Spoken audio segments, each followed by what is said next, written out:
So last week I did a tee experiment with irons and discovered that my optimal tee height was 1¼ inch.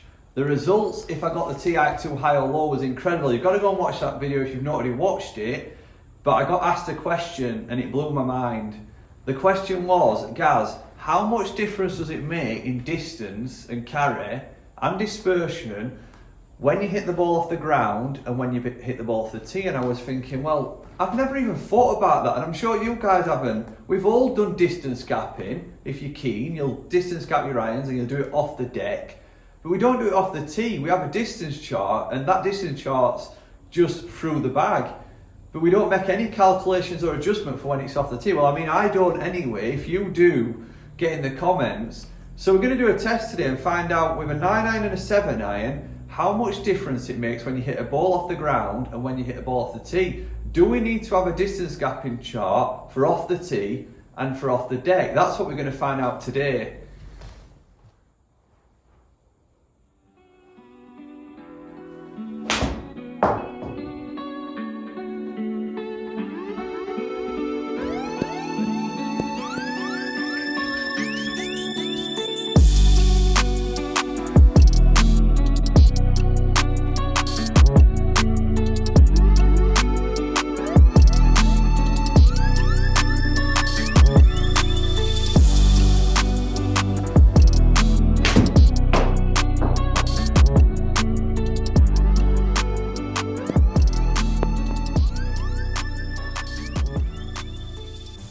So if we start with club data, what's quite surprising is that off the tee, I've swung it about 2 miles per hour quicker.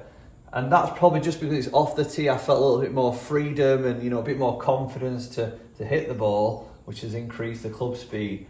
But actual efficiency, I've struck the ball better off the deck.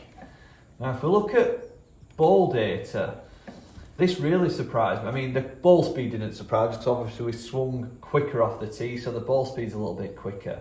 But launch angle is the same. Carry is the same. And the total distance, only 3 yards difference, which I think we'd all agree we wouldn't really be able to notice. And that's only because the spin off the ground is a little bit lower. And I can only assume that's because we hit it lower out the face. If we hit it a bit more higher out the face, we're going to create a little bit more backspin, I would assume. So, yeah, that has really surprised me. I don't think we would notice, 3 yards in difference, and that's why we probably don't have to measure our distances, off the tee and off the ground. But I'm not going to conclude at that, and I'm actually going to change the experiment. Instead of hitting a 7-iron, I'm going to hit 5 irons because I think maybe the longer the iron, the bigger in total distance that gap could become, because of the amount of backspin, that we're going to create between the ground and the tee.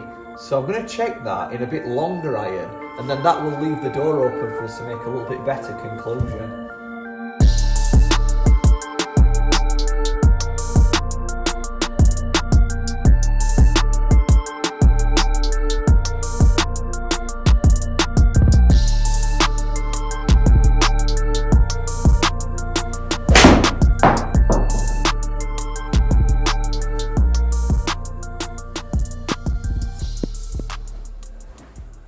What I'm going to be concerned to look at here, or intrigued to look at, is club speed, because I've missed it that one, I missed it the second one, and they've gone nearly 200 yards. That didn't feel perfect. Am I swinging it faster because it's off ground and feel like I can compress it more, or just do one more? It's flown off the face.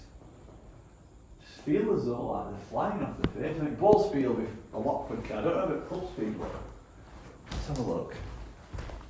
So firstly, look at the club speed. It's not changed at all. The reason why we're thinking, am I swinging it faster, is because the efficiency of strike, or the feeling of hitting it off the deck, was just so much better. Look at the difference in that number there, efficiency. And I've not even disabled anything yet.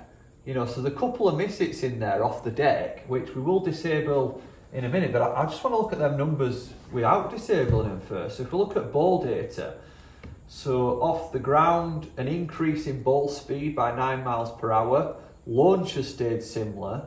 We've got more backspin off the tee again, so we are noticing the higher the ball, the more backspin we're creating.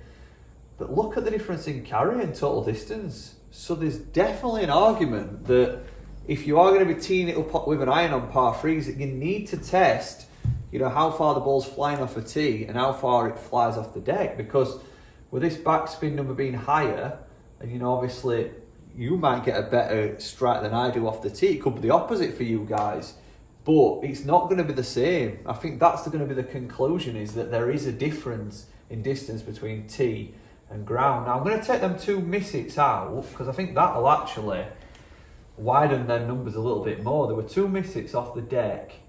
It was the second one and the 4th one.